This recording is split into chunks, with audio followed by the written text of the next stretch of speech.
Let's start with Family Ties by Baby Keem featuring Kendrick Lamar. And yeah, what do you think about that? It's damn good. It's I heat. really like it. I really like it. It's a cool track because it's nearly like three tracks made into one. So like starts off as like a typical trap, almost like a typical trap song. Then it morphs into this really just banging trap song in the middle, and then Kendrick's part towards the last like minute and a half, he's just throwing on just crazy lyrics, and I love it. Yeah, It's so like great to hear him back too, and Baby Keem's part's really good. His yeah, alleged cousin or something like that. So yeah, posting the alleged family photo for the basically with the the CIA, yeah, I tags on black him. bars, yeah, but Yeah. protect the innocents, right? But no, yeah, it's really it's been kind of a trend in trap songs do like the double song kind of thing in the middle of it, which I've actually found like to be not that bad. You kind of change up the beat a little bit. Sometimes it can be interesting, not always, but often it's really good. But no, we're hitting you with the 3-beat here, the 3-beat switch, and yeah, the second one, Baby Keem goes into like this like harder lines and braggadocios, nothing new to rap music under the sun. But yeah, Baby Keem's really at it, and then Kendrick Lamar with his, I guess, returning lyrics, if you will, as he's going to his like latest album release cycle, really just coming at all the haters. I think Kanye's name dropped. He's Yes, he talking, did. yeah, he's just talking a lot about his kind of spot at the top, being king, number one, like best in the game kind of deal, and he's one of the rare artists where when he says that kind of thing, when he raps that kind of thing, there actually sort of feels that sort of weight to that, at least right now, because he is kind of on top of the game right now, unlike a lot of artists who sort of act like that, but in reality, as we'll get to later, the albums don't really hold all that much muster. We the But best music. You are not the best music. right, all you do is get hype and attention and use that to sell albums, but that's not necessarily good music. Uh, Yes. Moving on, we have Peer Pressure by Vaughn. Now, Vaughn is an absolute newcomer from Long Beach, new signee to Top Dog Entertainment, relevant because Yep. of, not just because of talked about Kendrick Lamar with the previous single, but also because with Kendrick Lamar announcing that we talked about, I think last week or 2 weeks ago, that his last album, he's going to be releasing his final album with Top Dog Entertainment this year. Yes. It is very, yeah, it's going to be very interesting to see. Yeah, we were just talking about that conversation about what is the roster going to look like for Top Dog? Like, will they be able to stay as a label, as relevant, as punchy, as like a Yep. place where, they have like a good few really heavy hitters? And if it's going to happen, you're going to get maybe 25-year-old Vaughn kind of starting that trend a little bit. These first 3 tracks, they're pretty good. They're well produced, like Timber, like They're Top Dog decent. Yep. things. Yeah, his flow is like perfectly fine. There's definitely like room to grow there, but it's not like They're they're nice putting and like heat. short too. Yeah. Um, Very. Yeah, it's a good palette tester for him. Yeah, a couple different flows, a couple different beats. Yeah, just kind of get you a sense of what he's kind of doing and what he's kind of going on with. I'll be interested to see like a longer project, maybe not necessarily an album yet, but a drop kind of deal. To see like more of what he's got and just to kind of expand that range a little bit. But so far, not too bad. And then moving on, we have the Indulgence Corner. It is the Meanwhile EP by Gorillaz, and so we have to be. Damon does not listen to Audioface. Confirmed. Yeah, Damon does is not listen like, to fuck you, Audioface. Dan. I'm gonna do what I want. I'm gonna continue making music till the bodies are cold, and still after that, I'm gonna have the Yes. opposite of Anderson .Paak's tattoo. Use my like final moments on the heart machine to turn that into a beat somehow.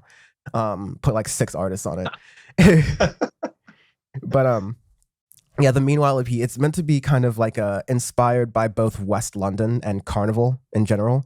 So it sort of has, in some ways, a dub kind of thing, in some ways, kind of like an urban gritty kind of deal. I like how the cover from the Meanwhile EP is actually like a it's an homage to a really early Gorillaz promotional image back in the like 2000s. And so, in the sense that Gorillaz are an art project and a music project, they're able to do like a recreation of the band, like redrawn, aged 20 years plus or so, in that same location, essentially, to do that for the EP. So that was kind of cool. The songs themselves, pretty good. They're like, it's typical Gorillaz side project kind of thing. Like they're nice little beats.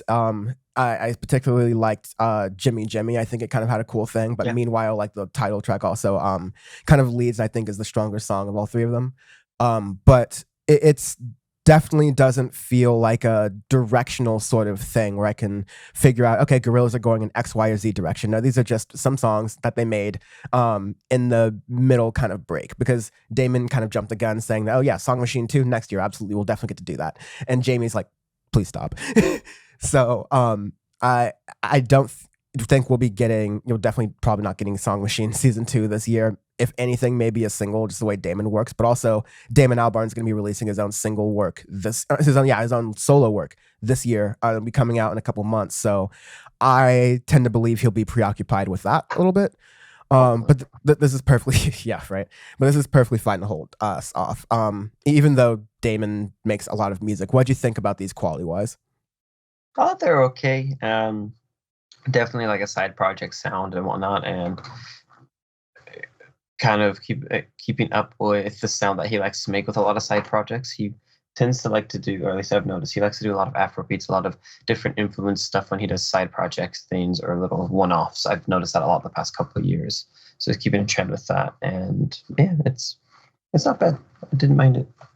Yeah, I heard an interesting interview with Damon that was like he approaches new albums in a way where like he wants to immerse himself in some musical subculture that he doesn't understand, and then try to bring his own spin with what he's learning kind of on the fly to albums and projects. And so you get that in like Monkey Journey to the West, you get that in The Good, the Bad, the Queen, you get that in Rocket Juice and the Moon, all the other different like random projects that have like influences outside of English Britpop or alternative rock kind of deal. So very good. Done fanning over Damon Albarn. Finally, last single we have "You Can Do It" by Caribou.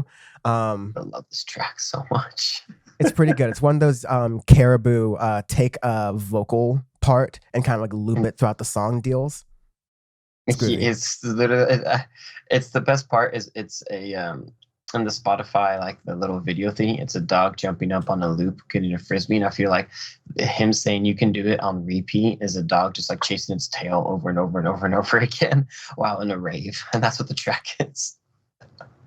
It's definitely a really fun track. I don't know. Sometimes I feel like the words can be overdone a little bit. Like I like one of my favorite songs. Yeah, like one of my favorite songs in Suddenly, Caribou's last proper project that we reviewed and really loved in 2020. I want to say it's Nuke Jade.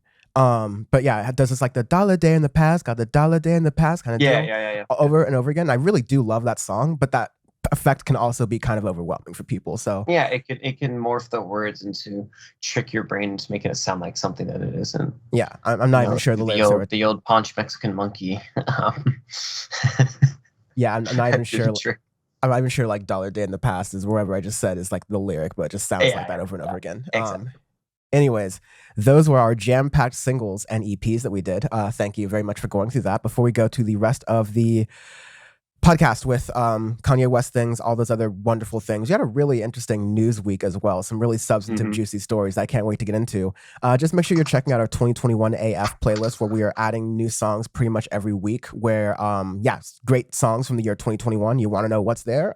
Just check that out. It's in the podcast description. It's in the YouTube video description. So make sure you check that out. We have bonus episodes that we have done, will continue to do. We've done them on Radiohead, Caro Bonito, Daft Punk, State of Music 2021, MF Doom, etc. You've heard about them, so check them out wherever you get podcasts and like the previous episodes. Just look back in the previous episode history, or they're available on YouTube as well. You can just search Audioface and those artists.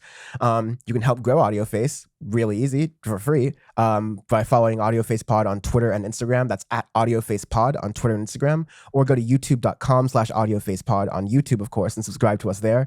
Really helps grow the show, and we really appreciate it. Follow on Spotify if you're listening on Spotify. Subscribe on Apple Podcasts or wherever else you're listening to podcasts. Whatever's the thing that makes sure you get new episodes every week, do that.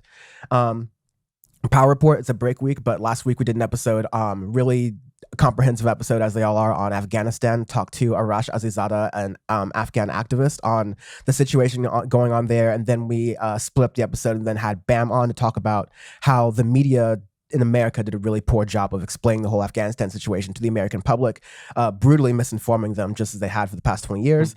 So definitely check that out. And then lastly, thank you, Peter, for editing and mixing and mastering these episodes. They sound as nice as possible. Peter's at Dead Music Productions. You can find him at Dead Music 666 on Insta.